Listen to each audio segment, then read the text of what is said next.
do all you can. How many books should you read in the next 6 months? As many as you can fit into your schedule. Because the book you miss won't help. What if a guy missed the book, Think and Grow Rich? The guy's 40 and poor and he missed the book. He lived in the right country, but he missed the book. He was a nice guy, but he missed the book. He was very sincere, but he missed the book. He worked hard, but he missed the book. I'm telling you, if you miss the book, no telling what treasure will be missing in your life if you just miss the book. How hard should you work? The ant philosophy. The man says to me, I'm making about $50,000 a year. Isn't that enough? Now, what would be your philosophical answer to someone who says, I'm making $50,000 a year. Isn't that enough? He said, my kids are doing okay, and he said, I got my bills paid. So what would you say if a guy says, I'm making $50,000 a year. Isn't that enough? I said, yes, $50,000 a year is enough if it's the best you can do. We don't call enough an amount. We only call enough your best. If you're capable of making $500,000 a year and you make $50,000 a year, we call you loser. Now, it isn't the difference between $50,000 and $500,000 that's important. What's important is the full extent of your reach. That's what's important. The only way to feel maximum good about yourself is to extend yourself to the full capacity of your reach, your intellectual reach and your physical reach, and your potential and your possibility to do the best you can. What should you do? All you can. How many books should you read? As many as you can. How many skills should you learn? As many skills as you can. How many people should you touch? As many as you can. What all should you engage in? As many things as you can. Why not go to the max? I've got a good question for you. How tall will a tree grow? As tall as it can. Did you ever hear of a tree growing half as high as it could? No. Trees don't grow half. They grow all. Full. They drive their roots as deep as they can, stretch as high as they can, produce every leaf they can. Trees go to the max. Now, why would human beings settle for less than the max of their capacity? Simple answer. They have the power of choice to do so. It gives us the dignity of being human beings called the power of choice. So we've got a couple of choices. Let me give them to you. Here they are. To be all or to be part. Now, this is a philosophical discussion. You can choose to be less than you were designed to be, or you can choose to be all you were designed to be. I'm merely suggesting that you ponder what the all might do for your life in the next 1 year, 3 years, 5 years. If you refined your philosophy of activity and went for it all. So the difference in value is not the amount. If you do the best you can and you make $10,000 a year, we call that enough. If you do the best you can and you make $1 million a year, we call that enough. Enough is not the difference between 10,000 and a million. Enough is simply doing the best you can. We call that one way to feel. Isn't that a selection process? If this is all they pay, I'm not coming early. And I'm not staying late. We call that your choice of attitude. Now, do you think that attitude, if you kept it for the next 5 years, would greatly affect your fortunes? The answer is, of course. You cannot escape the accumulated effect of the selection of your attitude. You can't escape it. So one of the major things to check is, how do I feel? And am I on track or off track with my attitude? Now, attitude's not that easy to fix. It's not that easy to get information. It's hard to look up attitude in the yellow pages. If you could put your car in the shop and go next door and get your attitude tuned, wouldn't that be nice, right? But where do you go? How do we engage in the kind of philosophical thinking that will refine our attitude to give us a chance for future fortune rather than what will be missing in the future? So this is big, attitude. Here's another attitude. No matter what they pay, I always come early and I always stay late to invest in my own future. We call that another attitude about the same job. Now, why would one person have one attitude, another person have another attitude? We call that mysteries of the mind, right? I don't know. Everybody has to choose for themselves. Everybody has to decide by education. Now, if you didn't know what the consequences were going to be, it could be very easy to choose the wrong attitude and not discipline yourself to the right attitude. So a big portion of our life is affected by how we feel. Let me give you just a quick list about the feelings that affect our lives. Number one, it's how you feel about the past. Boy, it's easy to carry the past as a burden instead of as a school. It's easy to let the past overwhelm you instead of let the past instruct you. How to feel about the past hurts and the past losses and the past difficulties and the times you failed and the times it didn't work. So philosophy, this is where it all begins. Now, I've divided philosophy into 3 parts. One is basic, starting out philosophy. The baby starts processing information right away. Cold is bad, warm is good, hungry is awful, food is terrific. The baby starts reacting and processing information and having certain reactions to it. So our philosophy starts early, gathering information and reacting to it. Next is expanded philosophy. At least enough philosophy to be gainfully employed and offer a value to society and find your place in the marketplace. You know, be a reasonable, decent human being. Expanded philosophy. But now how do you become wealthy and powerful and sophisticated, influential and unique? Simple word, refined philosophy. The refinement of philosophy. The extra studies and the extra books and the extra classes and the extra thinking, the extra pondering, the extra give and take of testing ideas and debate and discussion. That's where the extra life comes from, is in the dimensions of refined philosophy, the extra thinking. And these are the steps of intellectual discovery that a lot of people just don't want to take, or they're too busy to take it, or it presents itself in too strong and tough a manner, these extra skills. But I'm telling you, once you start engaging in these extra skills, you won't ever want to go back. This new intellectual discovery is where the wealth is. It's where the happiness is, the good life, influence, power. Refinement of philosophy. Now, our philosophy comes from a lot of places. Let me give it to you. Number one, from teaching, the influence of others, from the books we read, from the classes we take. And you might underline the word influence. This is where a big share of our philosophy comes from. Influence. Some questions are little and some are big. This is a big one. Who am I around? Question number 2, what are they doing to me? This is called major. This is called big. Where have they got me going? What have they got me reading? What have they got me thinking? What have they got me saying? And the big biggie, what have they got me becoming? Influence plays a major role in the development of our philosophy. How we think, how we speak, the formulation of ideas, the things we weigh concerning values.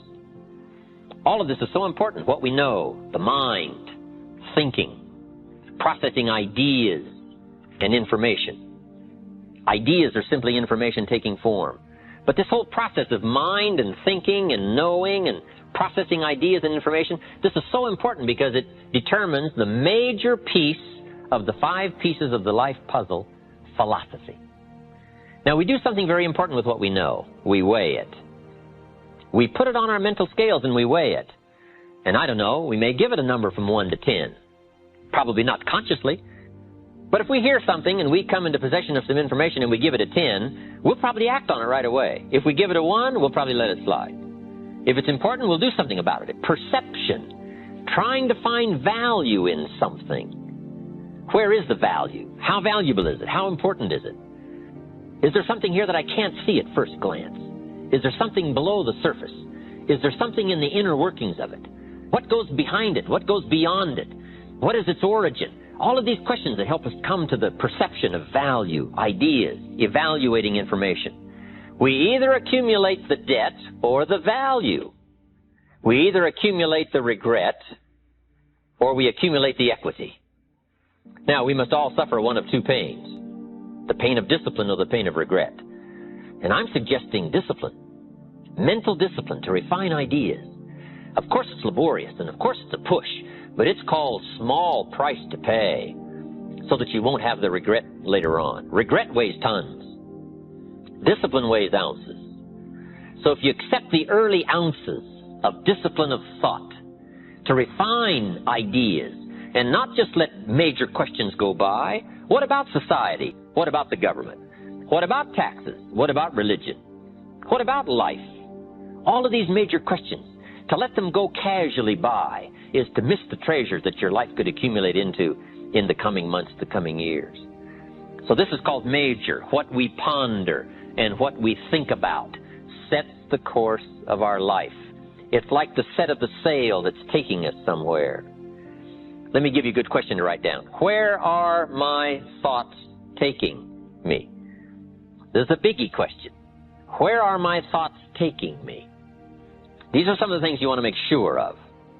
You might be able to be casual about some things, but here's some things not to be casual about. My philosophy is taking me somewhere. Big question, where? The accumulation of equity will either be there or won't be there. Life accumulates. And I'm either accumulating debt that I'll be sorry for, or I'm accumulating value that I'll be happy about. The accumulation of all of that. How you feel about that is going to greatly affect your future in your life. One of the major things that affects your life is how you feel about the future. Our life is affected by two major things. One is price and the other is promise. And it's not that easy to pay the price if you can't see the promise. But all of us wouldn't mind paying the price if we could have a clear view of tomorrow, next week, next month, next year. If we had the high assurance with great probability of how it's going to work out, do you think we would hesitate to pay? The answer is no. But everybody hesitates to pay if the future isn't clear. Would you engage in the extra thoughts and the extra disciplines if the promise was adequate? And the answer is, of course. But who wants to read? Who wants to burn the midnight oil? Who wants to put themselves through the paces if the promise isn't clear? Important, price and promise. You can't succeed by yourself. So to have a unique, refined sense of appreciation for each other is prerequisite. It takes each other to build a society. It takes all of us to build a country, to build a nation. It takes all of us to build a community. And once you have that sense of appreciation of the all of us, now you and your place and your possibilities and your opportunities now start to really soar when you understand how important it is within the framework of the all of us. So you can't succeed by yourself. It's hard to find a rich hermit. Now here's the big biggie. It's how you feel about yourself. That's major. Understanding self-worth is the beginning of progress. How valuable are you? What could you do if you had all the skills? If you took the extra classes and burned the midnight oil, what could you do? What true value could you become? That is one of the better exercises. What could I become in terms of value?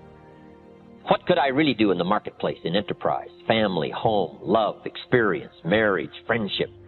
How valuable could I become? Am I valuable enough to work on what all is still not functioning in my life to full capacity? If I'm operating at 20%, what could I possibly do with the other 80%? And do I have it in knowledge and worth and value and experience?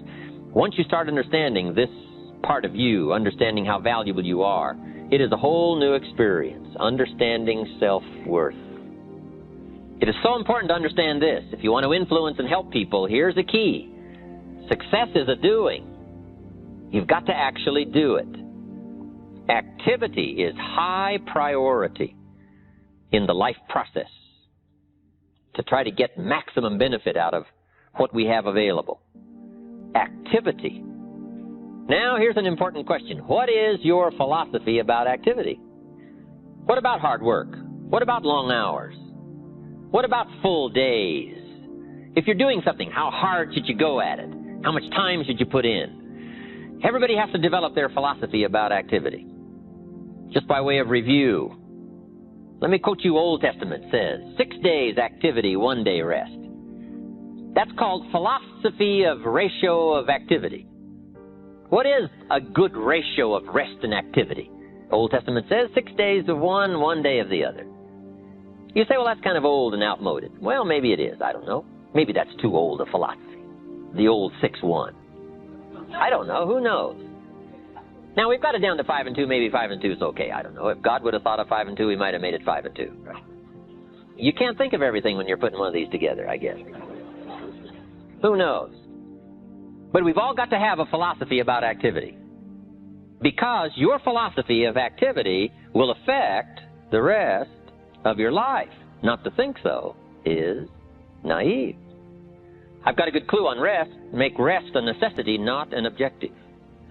The reason for life is enterprise. The reason for life is productivity.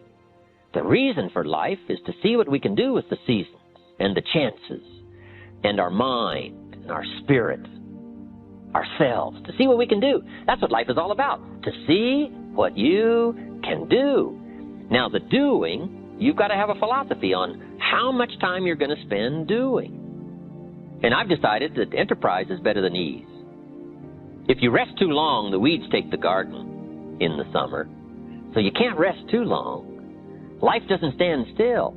And the threat of life will start overwhelming the values of life if you just let it go. So we've all got to have a philosophy about activity. Let me give you one of the best I know. Here's what it says. An ancient phrase says, whatever your hands find to do, do it with all your might. That's a philosophy. You say, well, I'm getting by with half my might. Well, okay, but you've got to decide on your own personal philosophy of activity. Now, this philosophy says, do it with all your might. Do you think there's any value or virtue in that? Well, I don't know. You've got to decide. You've got to weigh this out, right? You've got to evaluate it for yourself and put it on your own mental scales, and you've got to come up with your own answers. How hard should you work? I'm teaching kids now the ant philosophy. The ant philosophy. An ancient story says everybody should study ants, especially lazy people. The ant philosophy. Let me give it to you. It's very brief. Number one, ants never quit. Good philosophy. If they're headed somewhere, you try to stop them, they'll look for another way. They'll climb over, they'll climb under, they'll climb around. They keep looking for another way. What a neat philosophy. Never quit looking for a way to get where you're supposed to go. Number two, ants think winter all summer. That's an important philosophy. You can't be so naive as to think summer all summer. You say, well, isn't it nice? You can't think nice when it's nice. We will call you naive. An ancient story says, don't build your house on the sand in the summer. Why would we be given that advice? Because it's easy to build your house on the sand in the summer, but you must not be so disillusioned. So ants are smart. They think winter all summer. In the summer, you got to think storm. You got to think rock. You can't think sand and sun. Key philosophy. Number three, ants think summer all winter. That's so important. I'm sure all winter long ants say, this won't last long, we'll soon be out here. What a neat philosophy. What a neat attitude. This won't last long, we'll soon be out of here. First warm day, the ants are out. First warm day, they're out. Now, if it turns cold again, they'll dive back down, but first warm day, they're out. They can't wait to get out. What a neat philosophy. Can't wait to get at it. We teach in leadership skills. Average people look forward to getting off. Successful people look forward to getting on with it. The guy doesn't want off, he wants on. And that's what starts to transform his life into the doing, into the activity. Now here's the last of the ant philosophy. How much will an ant gather during the summer to prepare for the winter? Answer, all he possibly can. What an incredible philosophy.